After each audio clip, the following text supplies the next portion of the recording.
একই ছাদের তলায় প্রায় 70টা কোম্পানির ওষুধ পাইকারি মূল্যে বিক্রি করার লক্ষ্যে আগরতলায় পথ চলা শুরু করলো ফার্মা এলএলপি।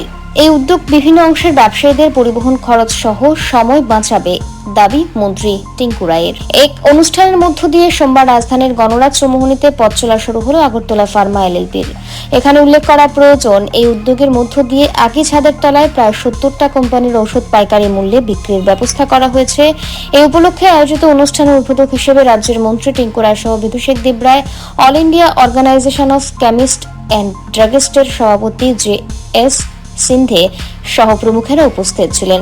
এই উদ্বোধন উপলক্ষে ঘোষণা করা হয়েছে 4 আগস্ট থেকে 14 আগস্ট পর্যন্ত প্রতিটি 5,000 টাকার ওষুধ কেনার সঙ্গে একটা করে কুপন দেওয়া হবে, যার পরিপ্রেক্ষিতে 15 আগস্ট লাকি ড্রয়ের মাধ্যমে পুরস্কার প্রদান করা হবে।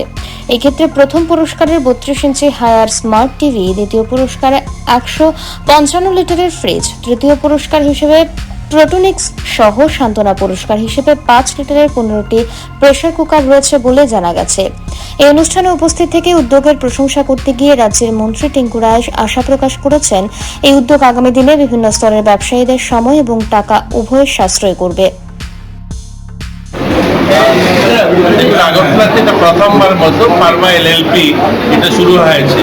এখানে একসঙ্গে এক ছাতার তলায় প্রায় 70টারও বেশি কোম্পানি যাদের ডিলারশিপ রয়েছে, যারা গোটা রাজ্যের যারা খুচরো ব্যবসায়ী, যারা ওষুধ বিক্রেতা, তারা এক ছাতার তলায় এসে ওষুধগুলো নিতে পারবে। এটা আমাদের জন্য যারা ব্যবসায়ীরা আছে, যারা ছোট ব্যবসায়ী যারা ওষুধের, তাদের জন্য একটা বলতে পারবো নতুন প্ল্যাটফর্ম, নতুন একটা আঙিনায় ওরা ব্যবসাটা করতে পারবে।